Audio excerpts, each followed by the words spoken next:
ইলিশ মাছটা যেহেতু আমাদের জাতীয় মাছ, সেহেতু আমাদের দেশের জনগণ সহজভাবে সুলভে খাবে, সেটি আসলে স্বাভাবিক। কিন্তু আমরা যদি দেখি যে বর্তমানে আমাদের বাজারের যে মূল্য অবস্থা, সেটি কিন্তু আমাদের ক্রয় সীমার মানে বাইরে চলে গেছে।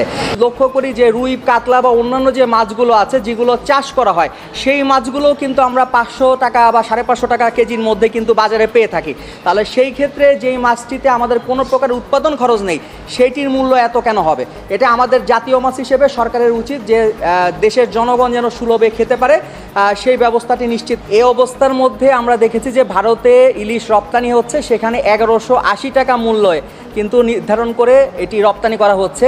এবং এই ক্ষেত্রে যেটি এনবিআর থেকে আমদানি করার জন্য যেই পরিপত্র রয়েছে, সেটিও কিন্তু পুরনো আপডেট করে কিন্তু সেটি নির্ধারণ করা হয়নি।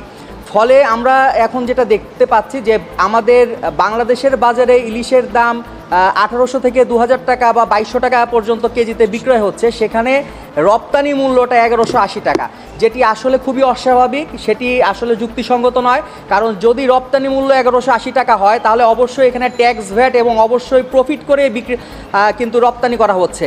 সেই ক্ষেত্রে বাংলাদেশের মানুষ যেন রপ্তানি মূল্য যেটি নির্ধারণ করা হয়েছে, তার চেয়ে কম মূল্যে তারা ইলিশকে খেতে পারে। সেজন্য আমরা বলেছি যে এইটি লিগ্যাল নোটিশ প্রেরণ করেছি আজকে ডাকযোগে এবং ইমেইলে, এবং সেখানে বলেছি যে ইলিশের মূল্যটি আসলে 700 টাকা সরকার কর্তৃক নির্ধারণ করে দেওয়ার জন্য বলেছি। এটির একটি অন্যতম কারণ হচ্ছে যে এর কোনো উৎপাদন কোনো খরচ নাই, শুধুমাত্র আমাদের পরিবহনের কস্টিংটি কিন্তু এখানে আসে করা। এবং একই সাথে এইখানে কয়েকদিন আগে আপনারা লক্ষ্য করে দেখবেন যে জাতীয় ভোক্তা অধিকার সংরক্ষণ অধিদপ্তরের পক্ষ থেকে অভিযান চালানোর হয়েছে কয়েকটা জায়গাতে। সেখানে তাৎক্ষণিকভাবে ইলিশের মাছের মূল্য কিন্তু অনেক কমে গেছে। তো তাতে বোঝা যাচ্ছে, এবং তারা নিজেরাও কিন্তু বলেছেন যে এখানে ক্ষেত্র বিশেষে 700-900 টাকা পর্যন্ত প্রফিট করা হচ্ছে। তো সেটা অস্বাভাবিক। এই জন্য যেন বাজারটা নিয়মিত মনিটরিং করা হয়, মূল্যটা যেন আসলে মানুষের ক্রয় সীমার মধ্যে থাকে, সেটির জন্য বলেছি।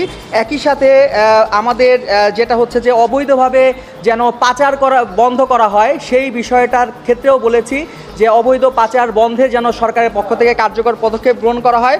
এবং বাংলাদেশ এবং ভারতের আবহাওয়ার সাথে একটি সমন্বয় করে যেই বাস্তবতাগুলো আছে, সেটার নিরিখে যেন বাংলাদেশ এবং ভারতে কাছাকাছি সময় বা একই সময়ের মধ্যে যেন ইলিশের যে ধরা বন্ধ রাখা হয়, সেই বিষয়টি যেন নিশ্চিত করা হয়।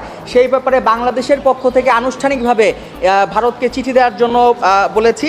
এবং একই সাথে ভবিষ্যতে বাংলাদেশ থেকে যখনই ইলিশ মাছ কোনো দেশে রপ্তানি করা হবে, সেই ক্ষেত্রে যেন বাংলাদেশের বাজার মূল্যের চেয়ে কম মূল্যে সেটি রপ্তানি করা না হয়, সেটার জন্য লিগ্যাল নোটিশে বলেছি।